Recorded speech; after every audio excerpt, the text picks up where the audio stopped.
Pai do Senhor, igreja. Estou trazendo aqui para vocês uma breve palavra, mais um estudo, intitulado 4 armas que Satanás usa para impedir você de orar.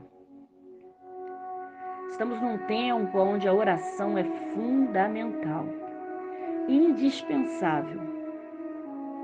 Orar é a única arma que nós temos para vencer a guerra que estamos enfrentando em todo o mundo.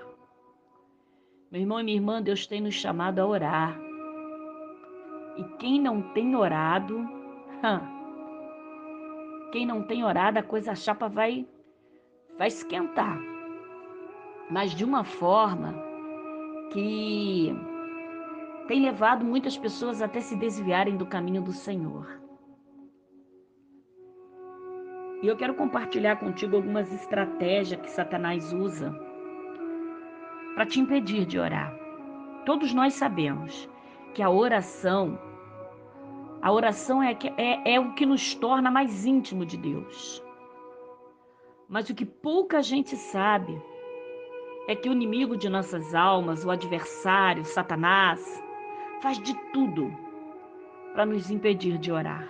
Principalmente nesse tempo em que estamos no fim dos tempos. É porque ele sabe que quando você ora, você se aproxima de Deus. E sabe por que ele faz isso também? Para evitar que as pessoas sintam a necessidade de se entregarem por inteiro a Jesus e também de receber a salvação eterna, de serem abençoados. E foi por isso que o apóstolo Pedro nos deixou os seguintes conselhos.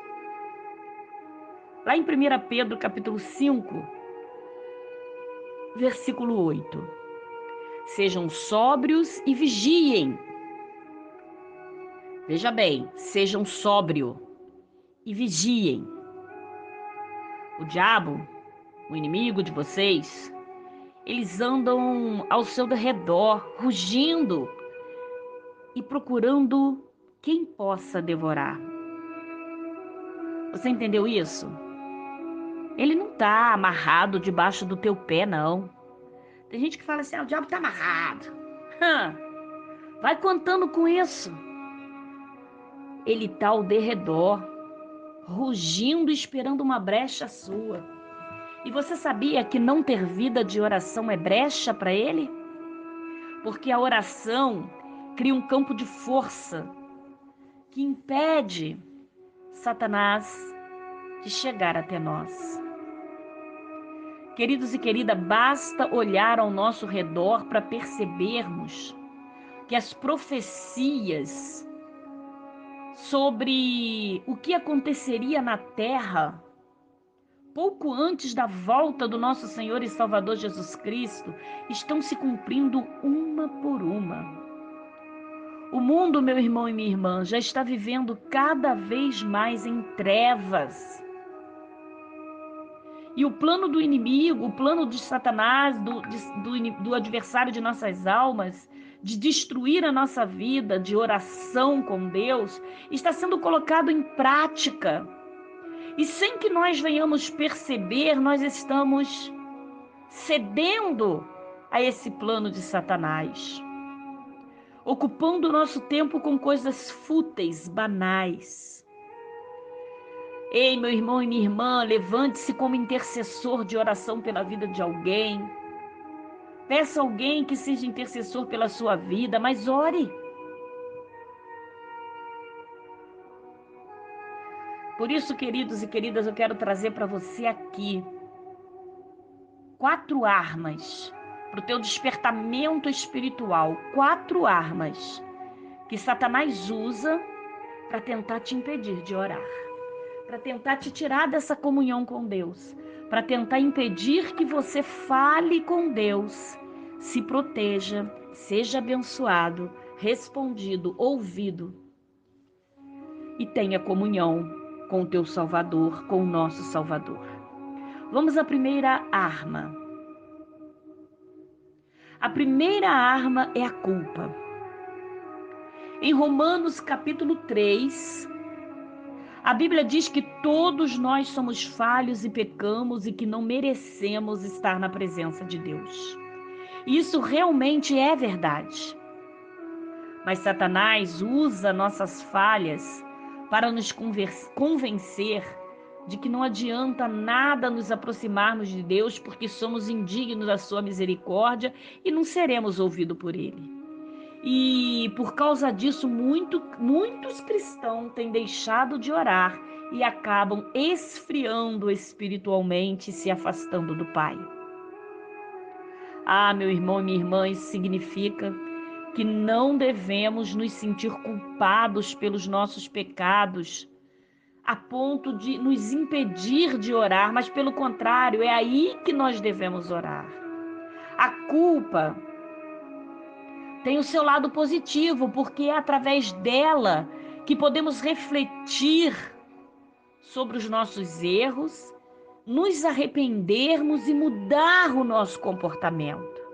O que não podemos permitir é que o diabo use a culpa para tentar destruir a nossa alma e principalmente a nossa comunhão com Deus, o nosso tempo, o nosso momento de oração. Da mesma forma que Satanás enganou Eva, ele nos engana hoje, disfarçado. Ele se disfarça. Ele disfarça o nosso pecado, o pecado com prazer, alegria, sensação de poder, de uma falsa liberdade.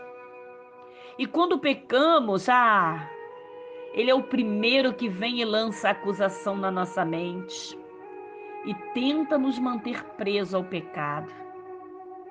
Nos faz acreditar que não existe mais perdão para nós.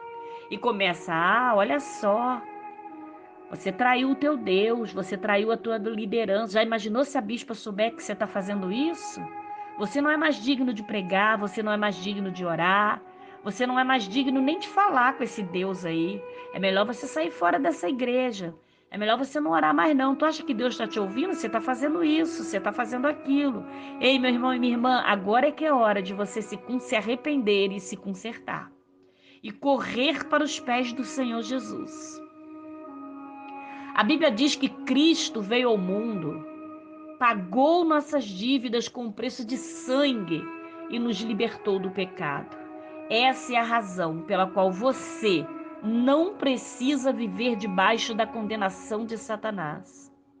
Jesus já conquistou o perdão para você no Calvário. Basta de fato você se arrepender, dar as costas para o pecado e não praticá-lo mais. E não deixe Satanás ficar te culpando, te acusando, porque essa é a primeira arma, a culpa. A segunda arma é o próprio pecado. Uma das coisas que Satanás sempre vai fazer para impedir que você ore é tentar mudar a sua visão sobre o pecado. Ou seja, ele fará de tudo para que nós venhamos acreditar que um pecadinho aqui e outro pecadinho ali não tem nada a ver, não tem nada demais e que não irá nos prejudicar. Mas isso é uma grande mentira. Veja o que Jesus disse, lá em João, capítulo 3, versículo de 19 ao 21. Este é o julgamento. A luz veio ao mundo, mas o homem amaram as trevas e não a luz, porque a sua obra era má. Quem pratica o mal odeia a luz e não se aproxima da luz, temendo que as suas obras sejam manifestas.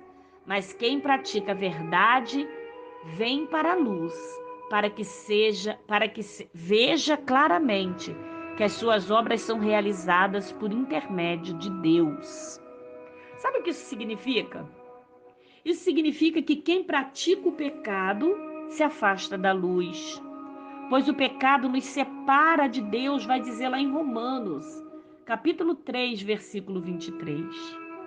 Por isso, meu irmão e minha irmã, Satanás faz tanta questão de chamar a nossa atenção para que o mal, pois quando estamos focados apenas em fazer coisas que agradam a nossa carne, viramos as costas para Deus. Quando a nossa carne grita, nós ignoramos Deus. Quando nos voltamos para o pecado, deixamos de lado a nossa vida de oração e esfriamos espiritualmente. Nós até tentamos buscar o Senhor, mas se não estivermos dispostos a abandonar o pecado primeiro, Ele deixa de nos ouvir, como está escrito em João capítulo 9, versículo 31. Sabemos que Deus não ouve a pecadores, mas ouve ao homem que teme e pratica a sua vontade. Então, queridos e queridas, dê as costas para o pecado, se arrependa. Isso é muito sério. Por isso, não se prenda a nenhum pecado. Em vez disso, peça ao Senhor que te dê força para vencer a tentação da sua carne, a tentação do inimigo. A Bíblia diz: resisti ao diabo, e ele fugirá de vós. Mas antes diz: sujeitai-vos, pois, a Deus. Primeiro você precisa obedecer a Deus para ter força de resistir à tua carne, de resistir ao diabo. Obedeça a Deus e resista ao diabo. A terceira arma é a distração. E esta arma tem pegado muitos crentes, muitos obreiros, muitas pessoas que têm achado que estão com tudo com Deus, mas estão, na verdade, distraídos. Segundo o dicionário, distração é deixar a mente solta em muitas direções. E o diabo sabe que a nossa mente, se ela não estiver focada em Deus, a nossa fé irá enfraquecer. Veja só o que a Bíblia diz lá em Tiago, capítulo 1, versículos 6 e 8. Peça em fé, sem duvidar, pois aquele que duvida é semelhante à onda do mar, levada, agitada ao vento. Não pense tal homem que receberá coisa alguma do Senhor. É alguém que tem a mente dividida e é instável em tudo que faz. Há muitas maneiras que o inimigo usa para nos impedir de orar com fé e avançar a caminhada com Deus. Pode ser através do pecado, dos vícios e até mesmo de coisas que parecem ser inofensivas, como internet, televisão, celular, conversas com amigos, amizades. É por isso que a Bíblia diz: livre-nos de tudo que nos atrapalha e do pecado que nos envolve, e corramos com perseverança a corrida que nos é proposta, tendo os olhos fitos no Senhor Jesus, autor e consumador da nossa fé. Ele, pela alegria que lhe fora proposta, suportou a cruz, desprezando a vergonha, e assentou-se à direita do trono de Deus. Lá em Hebreus, meu irmão e minha irmã, capítulo 12, versículo 1 e 2. Meu irmão e minha irmã, devemos nos livrar de tudo que nos atrapalha. E isso não precisa necessariamente ser um pecado, mas tudo que se torna um empecilho na nossa caminhada, tudo que entrar entre você e o Espírito Santo e o teu tempo com Deus. Faça uma reflexão. O que tem te atrapalhado hoje? Você já orou hoje? Ou o que te atrapalhou e impediu de você orar até agora?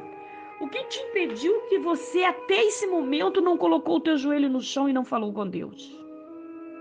São as redes sociais? As fofocas? Fofocas sobre a vida alheia, fofocas sobre as suas autoridades, sobre as tuas igrejas, sobre os teus irmãos na igreja? Ou quem sabe fofocas sobre as celebridades? É uma novela? É um jogo de futebol? É um namorado? É alguém que você está gostando? É a vida dos outros? É a sua família? São as amizades? O que te levou até esse momento a não orar? Não importa o que seja, não abandone a sua vida de oração, nem tire os olhos de Jesus. Eu não estou falando que é errado ter momentos de descontração, não.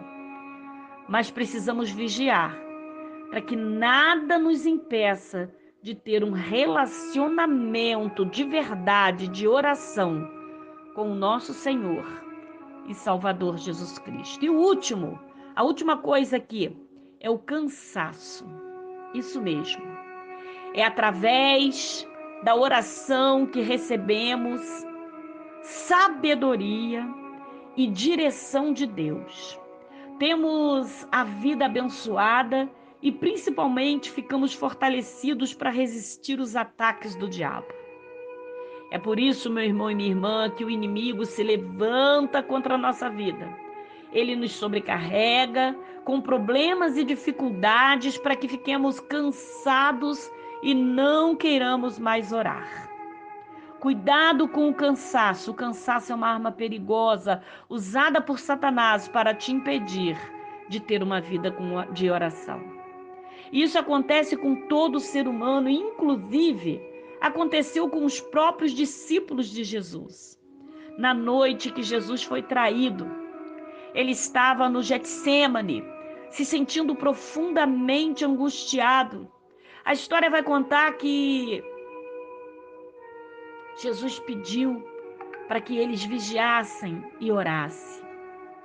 A história da humanidade iria mudar para sempre naquele momento, pois ele estava a ponto de se entregar em sacrifício pelos pecadores.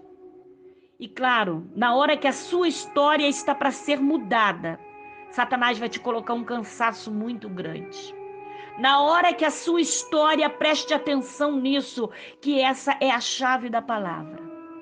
Na hora em que Deus estiver para entrar, para mudar a sua história, para mudar o seu cativeiro, virar o seu cativeiro, para mover as águas na tua vida, para mudar toda a situação, para te entregar uma bênção, Satanás vai te colocar o cansaço para você não orar. E nesse momento que você não orar, você vai retardar o processo da bênção na sua vida. Naturalmente, todo o inferno, naquele momento em que Jesus estava prestes ao ir ao gesto, né, se entregar por nós, todo o inferno estava em alvoroço. E quando você está para receber a sua bênção, meu irmão e minha irmã, escute isso que eu estou falando. O inferno entra em alvoroço.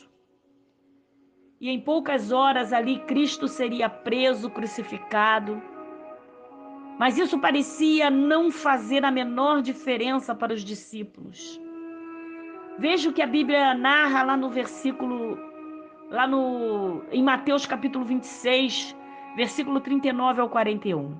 Indo um pouco mais adiante, Jesus prostrou-se em rosto em terra e orou: Pai, meu Pai, se for possível, afasta de mim esse cálice. Contudo, não seja como eu quero, mas sim como tu queres. Então voltou e os seus discípulos o encontrou dormindo. Vocês não puderam vigiar comigo nem por 1 hora? Perguntou ele a Pedro. Vigiem e orem para que não caiam em tentação. O espírito está pronto, mas a carne é fraca. Meu irmão e minha irmã, o Senhor está dizendo para você nesta noite, o teu espírito está pronto para receber a tua bênção. O teu espírito pode estar pronto para receber essa bênção que você vem pedindo a Deus. Mas a tua carne é fraca. E se você se render ao cansaço, deixar de orar, de se consagrar, de jejuar, você vai retardar ou até perder a sua bênção. Abra seus olhos espirituais. Naquele momento de tanta tensão, tudo o que Jesus precisava era que seus amigos intercessores intercedessem por ele em oração. Porém, Pedro e os outros foram tomados por um cansaço tão grande que acabaram dormindo por 3 vezes, deixando Cristo sozinho e desapontado. Quantas vezes nós desapontamos o Senhor quando deixamos de orar, no momento em que o Senhor nos quer de joelho para nos entregar a nossa bênção. No momento em que o Senhor fala, vai orar, filho. Eu tô com a tua bênção no campo espiritual prontinha para liberar na sua vida. Vai orar. E você responde no seu íntimo, eu estou tão cansado que nem orar eu consigo. E você perde, você desaponta o Senhor Jesus. Do mesmo modo, Satanás tem usado as armas do desânimo e do cansaço para te impedir de orar. Ele usa os problemas do dia a dia e a correria das nossas vidas para que não tenhamos forças para resistir ao mal. Por isso, devemos vigiar e nunca esquecer que a nossa luta espiritual é que Satanás detesta quando um cristão se dispõe a orar. Queridos e queridas, eu encerro essa palavra, que eu espero que você receba e pratique em sua vida, dizendo que Satanás sabe que o teu tempo aqui na terra, o tempo dele aqui na terra, está muito próximo do fim, porque está bem perto de Jesus voltar. Por isso, ele vai fazer de tudo para evitar que as pessoas conheçam a palavra de Deus, entreguem suas vidas a Jesus e tenham um relacionamento com ele através da oração. Satanás também sabe que o tempo da tua vitória está na porta. Ele sabe que a tua bênção está prestes a ser entregue em suas mãos. Por isso ele vai colocar pecado, cansaço, culpa, desânimo, tudo para te afastar da oração e te impedir de ser abençoado. Por isso, meu irmão e minha irmã, tome muito cuidado, porque Deus está falando com você. É com você mesmo que perguntou, eu? Sim, você. Deus está falando com você nessa noite. Tome muito cuidado com essas armas que Ele tem usado contra a sua vida para te afastar de uma vida de oração. Nunca deixe de orar. E mesmo quando tudo parecer estar perdido, continue crendo que o Senhor é fiel e que vai atender cada uma das suas orações. O tempo é de Deus. O tempo pode ser agora. E você, já orou? Pare o que você está fazendo agora e faça uma oração a Deus. Fale com Deus. Quebre agora esse gelo que há tanto tempo você tem sentido, esse gelo que você tem colocado entre você e Deus, permitindo que algumas dessas coisas, como o cansaço, como a distração, como o pecado, a culpa, ou seja lá o que for, Satanás tem colocado para te afastar dessa vida de comunhão com Deus. Jogue por terra agora. Onde você estiver, pare o que você está fazendo. Ore. Se preciso for, chore na presença de Deus. E receba a tua bênção que estava retida no campo espiritual por falta de oração. Deus te abençoe. Aqui é a Bispa Eliane. A paz do Senhor.